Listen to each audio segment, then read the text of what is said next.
What I want to consider in this talk is, what does God's act of creation tell us about him? What is God like? And I would like to start by telling you a little story that I heard whilst I was in RE studies at school, and you hear it every so often cropping up. The story is about 5 blind men who come across an elephant, and each of them feels a different part of the elephant, and from what they feel, they then decide that that is what the elephant is like. One of them gets hold of the tusk and thinks, oh, an elephant is a bit like a spear. Another one gets hold of the tail and thinks, oh, an elephant is a bit like a rope. Another one gets hold of the side of the elephant and thinks, oh, elephants are a bit like a wall. And another one gets hold of an ear and thinks, oh, elephants are a bit like a massive fan. And another one gets hold of the leg and thinks, oh, elephants are a bit like a tree trunk. And the point of this story that people say is that all the different religions of the world have all got a different part of God, and they're all true in their own way, but none of them have got the whole picture. There are, however, a couple of problems with this story. The first thing that springs to mind is, whilst these blind men were prodding and poking this elephant all over, we have to ask the question, what was the elephant doing? Apparently, it was just stood there, happily letting itself be prodded and poked, but it wasn't making any effort to help the blind men. It wasn't turning around so that the blind men could feel the different parts and realise they hadn't got the whole picture. And it certainly wasn't speaking to them and communicating anything to them. And so, what this picture actually says, to go along with it, you have to say that God doesn't reveal himself. So you're already making a part and saying, well, actually the religions which say that God reveals himself, they're wrong. And secondly, what you have to ask is, if you happen to meet 5 blind men, and one of them says, oh, I found this thing and it was a bit like a rope, and another one said, oh, I found this thing, it was a bit like a spear, why not just assume that these 5 blind men were all holding on to different things, and they were in fact dealing with different objects? The only way to know that these 5 blind men were all holding on to an elephant is if you in fact yourself are sighted. You can see that all these blind men are holding on to the different parts of the elephant. So when someone tells this story and says, so that is what religions are like, they've all got a different part of the truth, what they are in fact saying is that all the religions are like blind men, and I myself am sighted and can see that they are blind and can see something of the truth. So, although this story does contain a certain element of truth in that God in his entirety is beyond our comprehension, and so we should never assume that just because we understand a part of God, we understand the fullness of him. It is wrong if we think, therefore, that every claim about God is to be taken as equally legitimate and equally true. But this still leaves the problem that we are faced by many people making many different claims about God, and everyone seems quite confident in their own beliefs, and if you simply sat down and everyone were to talk about what they think God is like, we would end up talking forever and never really getting anywhere. So therefore, what we need to hope is that rather than us trying to understand what we think God is like, what we need is for God to tell us what he is like. And this is what the Bible says, is that God hasn't left us blind by ourselves to simply try and work out. He has revealed himself to us. He has told us what he is like. And one of the ways he does this is through creation. In Psalm 19 we read, "The heavens declare the glory of the Lord. The firmament show his handiwork. Day unto day utters speech, and night unto night reveals knowledge. There is no speech nor language where their voice is not heard. Their line has gone through all the earth, their words to the end of the world." So what the psalm is saying is that God has made the world and the universe to reflect something of himself. And so if we look at God's act of creation, we can learn things about God. Now, if I were to go through and say everything we can learn about God in the passage we read, we would be here for a very long time. So I've narrowed it down to just a relatively few points. It's 4 points, which isn't actually that few for a talk, but I think it's manageable. The first point that I want to make is that God exists. Now, the Bible doesn't actually make any argument for the existence of God. It doesn't try to convince us of God's existence. It simply starts off with the assertion, in the beginning God created the heavens and the earth. And it never explains why you should believe that God is there. It takes the existence of God for granted. And as to the questions of, where does God come from? God, the Bible tells us, is eternal. He is from everlasting to everlasting. Therefore, God has no beginning and has no end. It's not simply that God exists. Being is really a fundamental part of what God is. When Moses met God at the burning bush and asked God, "Who should I say to the people who is sending me?" God replies, "I am who I am."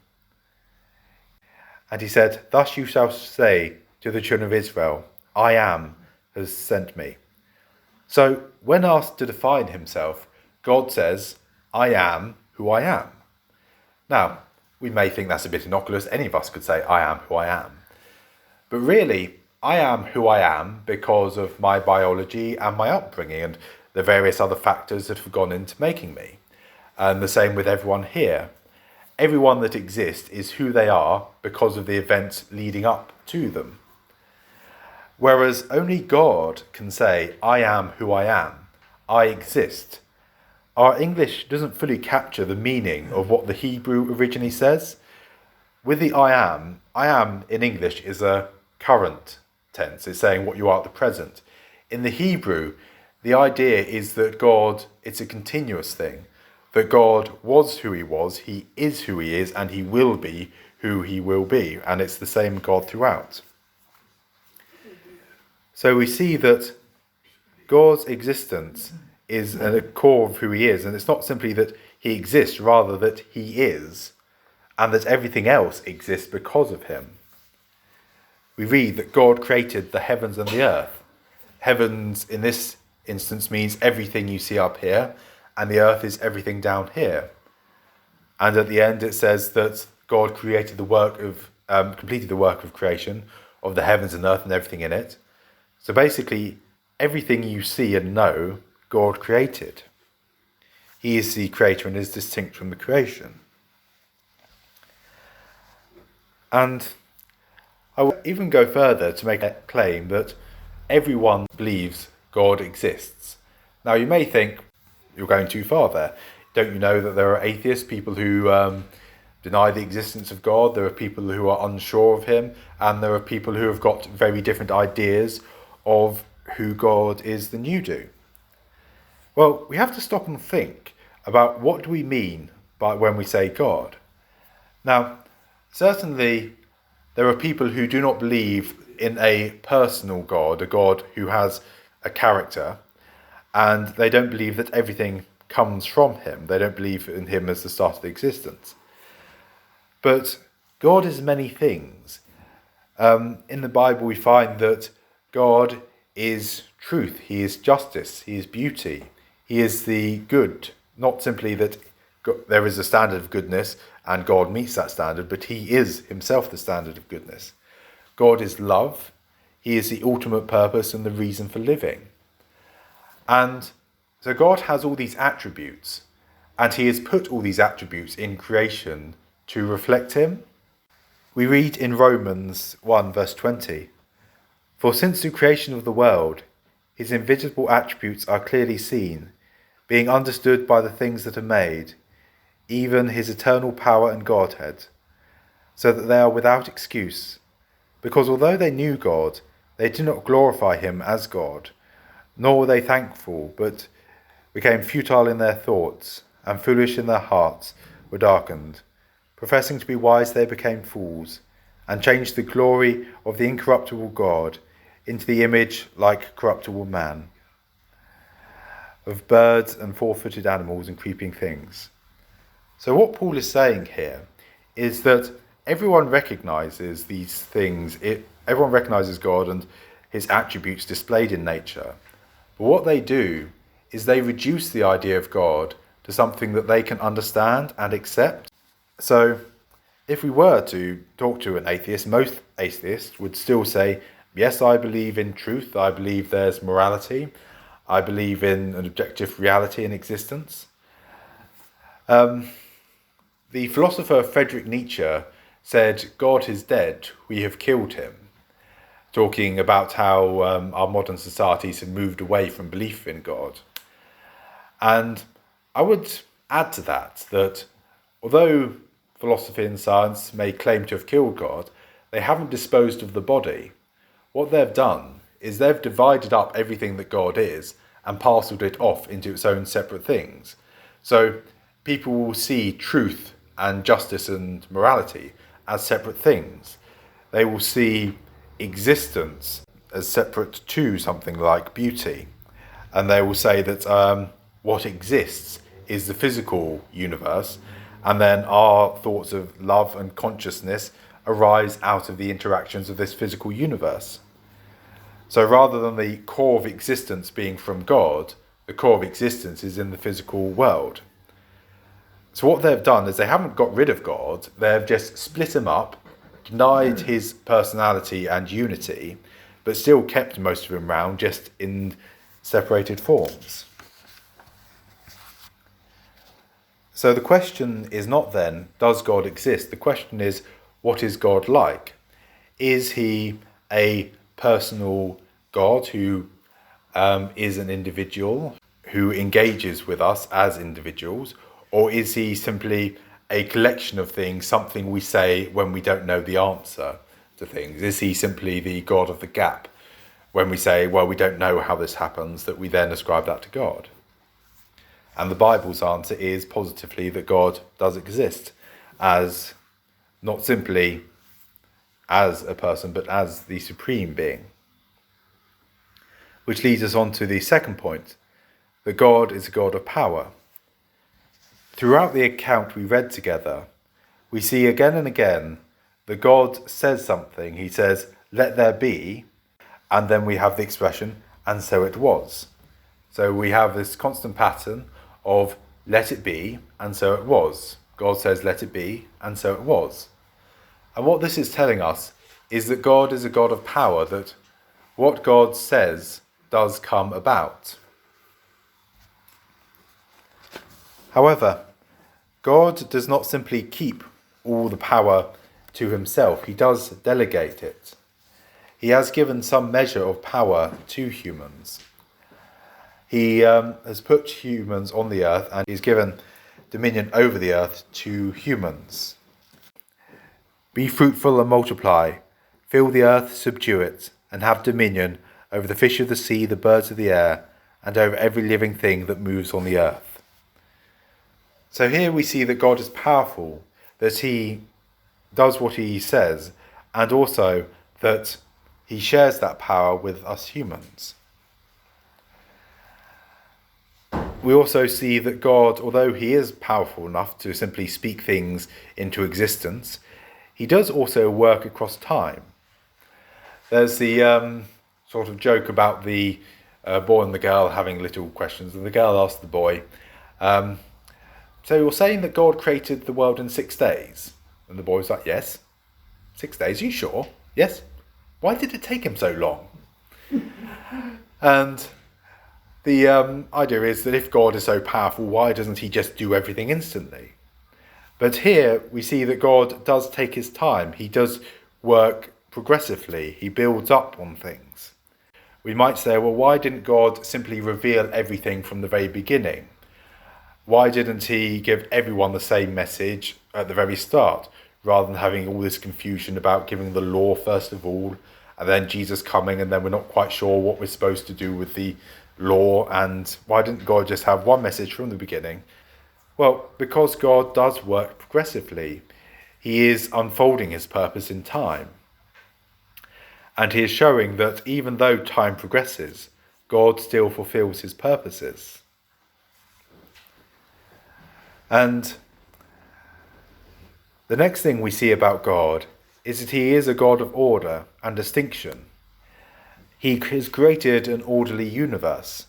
He, as we have seen, set the lights in the sky. He set the sun and the moon and the stars, all set them in their course, and they all are going round in their orbits, all going around like clockwork. And in fact, it's almost as if God is setting them up as a massive clock. He says, let them be a sign for seasons and for days and for years. And this is how people in the ancient world did use the night sky, like a massive calendar.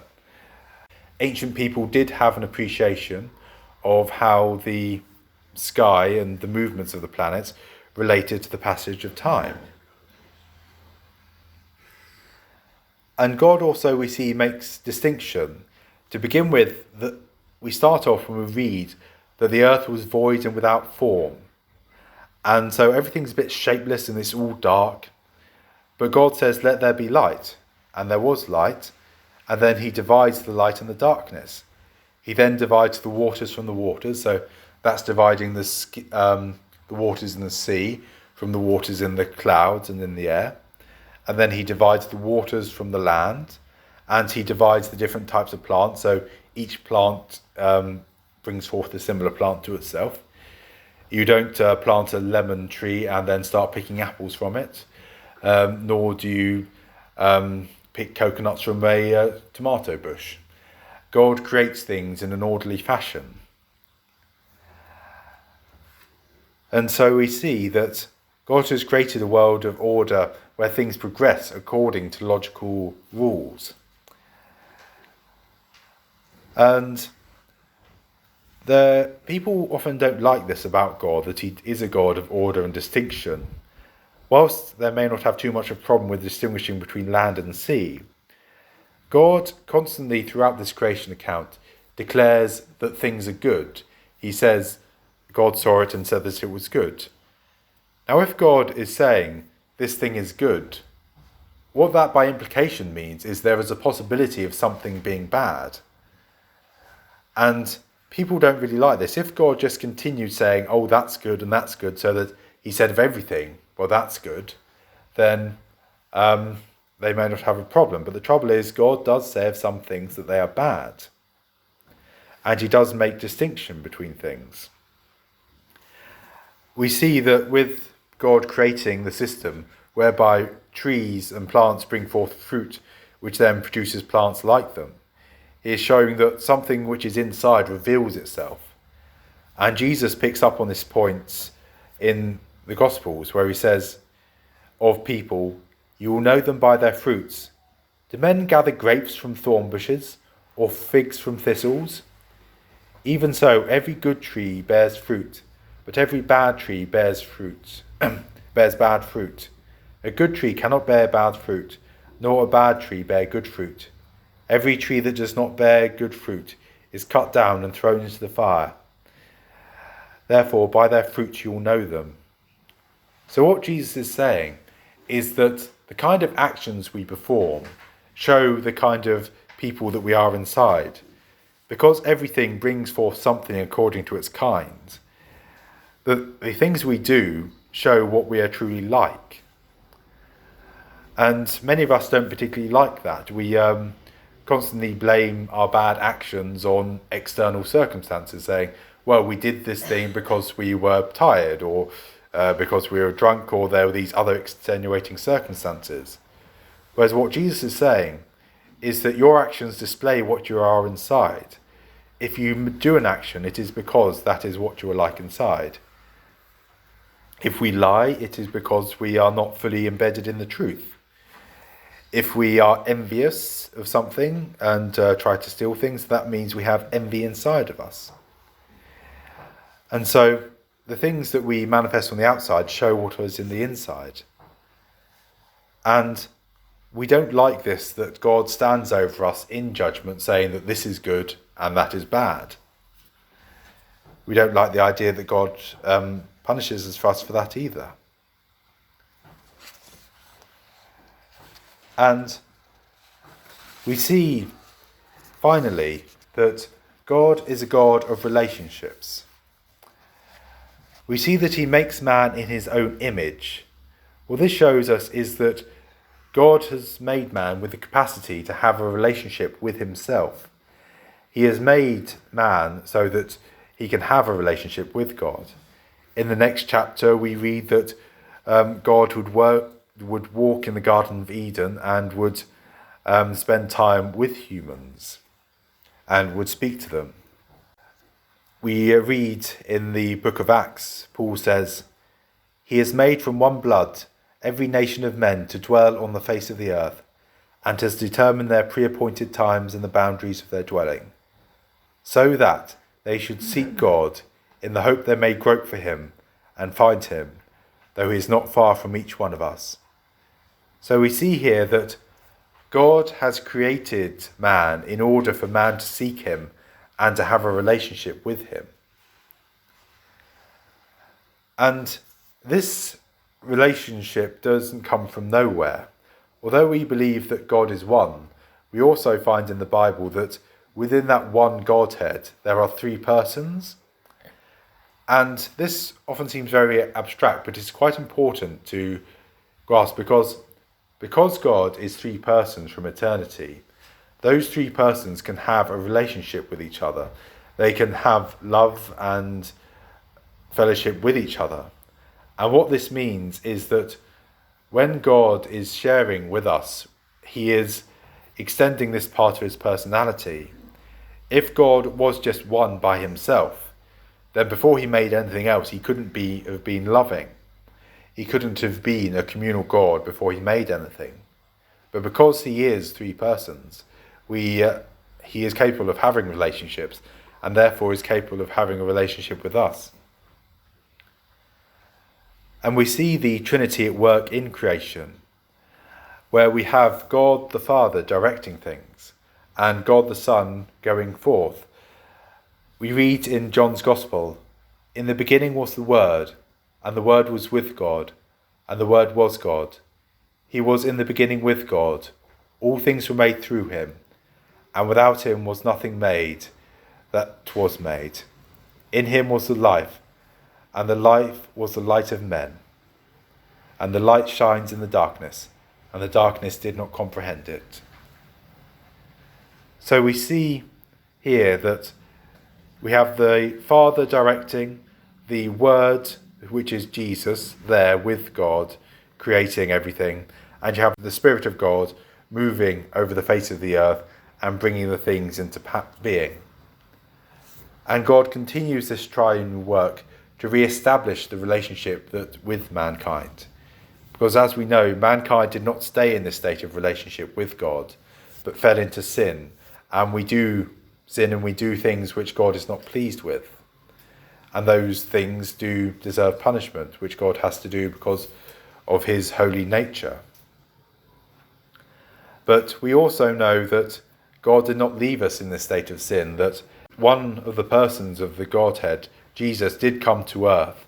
He became human and lived the life that humans should live, and died and bore the punishment that we should have, so that if we believe in him, if we trust in him, we can have forgiveness of our sins and have the relationship with God that we were designed for re-established. And so I hope I've given you some things to think about who God is and what the Bible says he is like. And also then from this we can consider what this means about the relationship we should try to have with him. Thank you.